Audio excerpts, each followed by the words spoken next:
Hello बच्चों, let's see the question. In the redox process of XeF2 with I2, it is the dash atom which acts as strong oxidant. इस question में जो हमारा की concept रहेगा हम सबसे पहले उसे डिस्कस कर लेते हैं.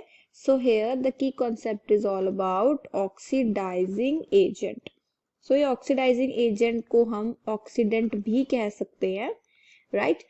So ये oxidant क्या होता है? तो oxidizing agent is a substance that causes oxidation by accepting electrons and therefore gets reduced. जो इलेक्ट्रॉन एक्सेप्ट करके खुद वो रिड्यूस हो जाता है उसे हम कहेंगे कि वो एक ऑक्सीडेंट है, वो एक ऑक्सीडाइजिंग एजेंट है. क्लियर?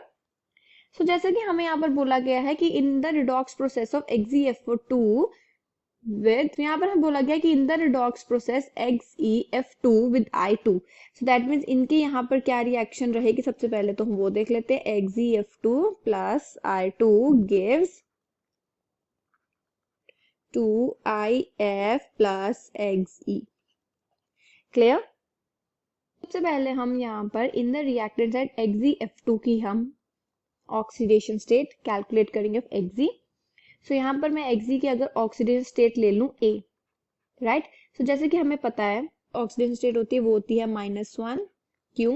बिकॉज जो हमारे पास फ्लोरीन का एटॉमिक नंबर है वो होता है 9 और अगर इसके इलेक्ट्रॉन्स हम इसके शेल में पुट करना चाहे तो वो किस तरीके से आएंगे 2 and 7, राइट? सो इसको एक इलेक्ट्रॉन चाहिए अपना ऑक्टेट कंप्लीट करने के लिए. So that's why -1. तो यहाँ पर हम कैलकुलेट कर लेते हैं A plus 2 into -1 is equals to 0 because it's a neutral compound.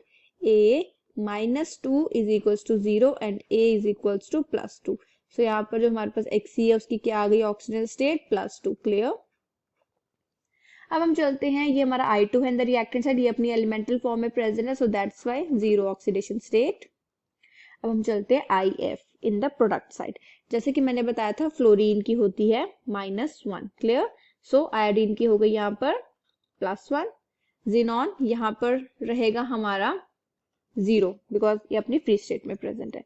सो अब हम यहाँ पर क्या देख रहे हैं कि जो हमारा आयोडीन है वो जा रहा है 0 से +1, right?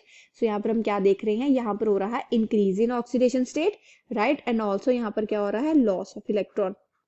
So increase in oxidation state और लॉस ऑफ इलेक्ट्रॉन को हम क्या बोलते हैं कि यहाँ पर हो रही है ऑक्सीडेशन. सो यहाँ पर क्या मतलब है कि जो हमारा आयोडीन है वो यहाँ पर ऑक्सीडाइज हो रहा है. अगर हम बात करें जिनॉन की तो वो जा रहा है +2 से 0, राइट? यहाँ क्या देख रहे हैं, यहाँ पर हो रहा है डिक्रीज इन ऑक्सीडेशन स्टेट घट रही है एंड ऑल्सो यहाँ पर हो रहा है gain of electron. And gain of electron और डिक्रीज इन ऑक्सीडेशन स्टेट को क्या बोलते हैं कि यहाँ पर क्या हो रही है, यहाँ पर हो रही है रिडक्शन, राइट? सो हमने यहाँ पर क्या देखा कि यहाँ पर जो हमारा आयोडीन है वो ऑक्सीडाइज हो रहा है एंड जो हमारा जिनॉन है वो इलेक्ट्रॉन गेन करके रिड्यूस हो रहा है. सो जैसे कि हमने डिस्कस किया था कि ऑक्सीडाइजिंग एजेंट भी कुछ ऐसा ही होता है जो इलेक्ट्रॉन गेन करके खुद वो रिड्यूस हो जाता है, राइट? सो दैट मीन्स यहाँ पर जो हमारा जिनॉन है वो एक्ट कर रहा है as a oxidant, as a oxidising agent. Clear? I hope you understood the problem well. All the best.